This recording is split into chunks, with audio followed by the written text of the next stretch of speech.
Alkisah pada zaman dahulu, hidup seorang raja muda beserta istrinya, bernama Putri Gani.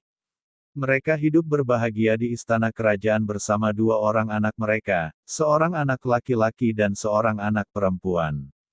Halaman istana kerajaan sangatlah luas, dihiasi oleh taman bunga tertata rapi. Di depan halaman istana terdapat sebuah batu besar berwarna kuning gading yang datar permukaannya, bernama Batu Amparan Gading. Raja muda biasa menghabiskan waktu santainya bersama keluarga dengan duduk-duduk di atas batu amparan gading. Di suatu hari, Putri Gani mengalami sakit yang mengakibatkan ia meninggal dunia. Raja muda menjadi sangat sedih terlebih kedua anaknya masih kecil. Keduanya masih membutuhkan belayan kasih sayang seorang ibu. Akhirnya sepeninggal Putri Gani, Raja muda memutuskan untuk menikah kembali.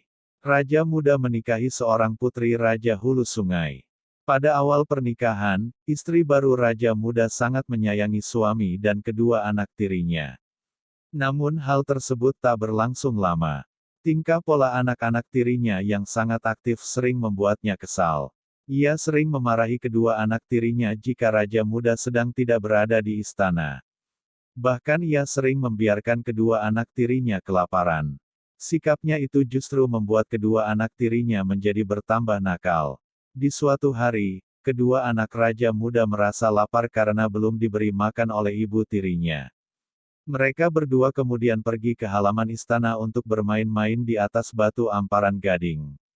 Karena tak tahan menahan rasa lapar, si kakak kemudian berkata kepada adiknya, "Dik, tunggulah di sini sebentar, kakak akan pergi sebentar mencari makanan."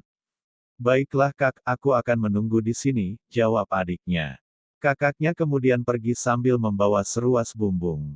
Ia berjalan sendirian hingga akhirnya ia tiba di tempat orang menumbuk padi.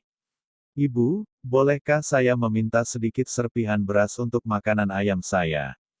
tanyanya pada ibu penumbuk padi. "Ambillah nak," kata si ibu penumbuk padi. Si anak mengambil sedikit serpihan padi kemudian memasukkannya ke dalam bumbung yang ia bawa. Ia kembali berjalan untuk mencari mainan. Di dalam perjalanannya, ia bertemu seekor bengkarung. Ia menangkapnya untuk ia jadikan mainan. Ia juga melihat bunga dadap berguguran di tanah. Ia memungut bunga-bunga dadap untuk dijadikan mainan adiknya. Kemudian ia segera kembali ke tempat adiknya. Di atas batu amparan gading, ia lantas bermain bersama adik perempuannya. Sementara keduanya tengah asyik bermain, ibu tiri mereka pulang. Si ibu tiri melihat bekas permainan beserta remah-remah makanan berserakan di atas batu amparan gading. Ibu tirinya menyangka biji puar yang berserakan adalah nasi, bunga dadap merah disangkanya kulit udang, sedang sisik bengkarung disangkanya sisik ikan. Ia langsung menuduh kedua anak tirinya mencuri makanan dari lemari makanan. Ibu tirinya lantas memarahi dan memukuli mereka. Ia mencerca kedua anak tirinya habis-habisan karena menganggap mereka kurang ajar telah berani mencuri makanan. Walau kedua anak tirinya menjerit meminta ampun, namun ia tak memperdulikannya. Setelah puas, si ibu tiri kemudian masuk ke dalam istana. Adapun kedua anak tirinya tetap berada di atas batu amparan gading. Badan mereka terasa sakit. Akhirnya mereka berdua tertidur nyenyak di situ.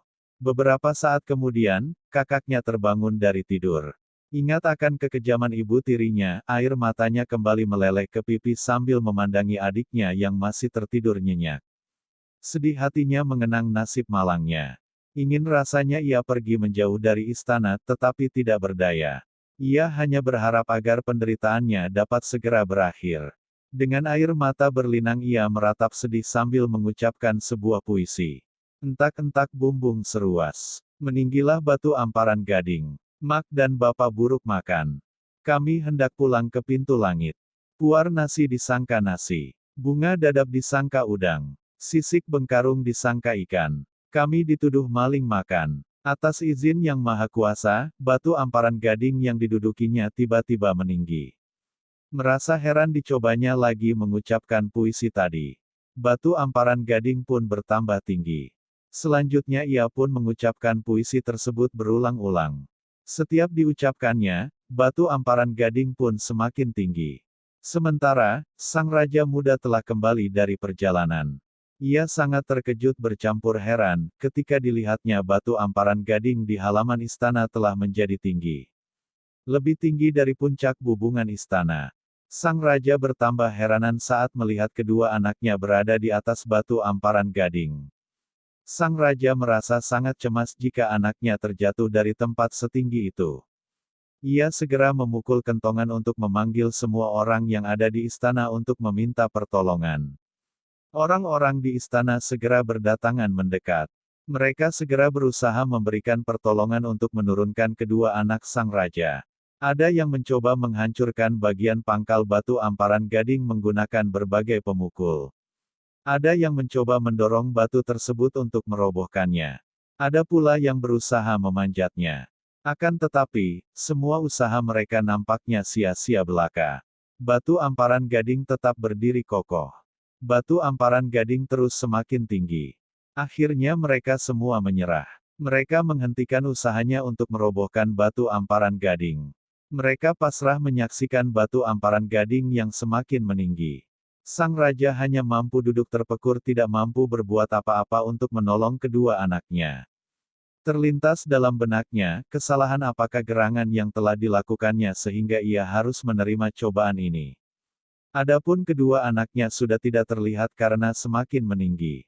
Akhirnya kedua anak raja sampai ke pintu langit. Ketika mereka berdua tiba, pintu langit sedang tertutup. Dengan susah payah mereka mencoba membukanya, tetapi tidak bisa. Namun kebetulan, pada saat itu seekor burung Garuda lewat di depan mereka. Kedua anak raja meminta pertolongan burung Garuda dengan memberikan imbalan berupa sebumbung melukut. Burung Garuda menyanggupi permintaan mereka. Burung Garuda mematukkan paruh tajamnya ke pintu langit. Pintu langit pun terbuka. Kedua kakak beradik itu langsung melangkah masuk ke langit. Suasana di langit nampak sangat indah dan tentram. Setelah keduanya masuk ke dalam langit, dengan kehendak Tuhan Yang Maha Kuasa pula, batu amparan gading kembali merendah seperti semula. Tinggallah di istana kerajaan ayahanda mereka, sang raja muda bersama istri mudanya, dan batu amparan gading sebagai saksi bisu perangai buruk istrinya.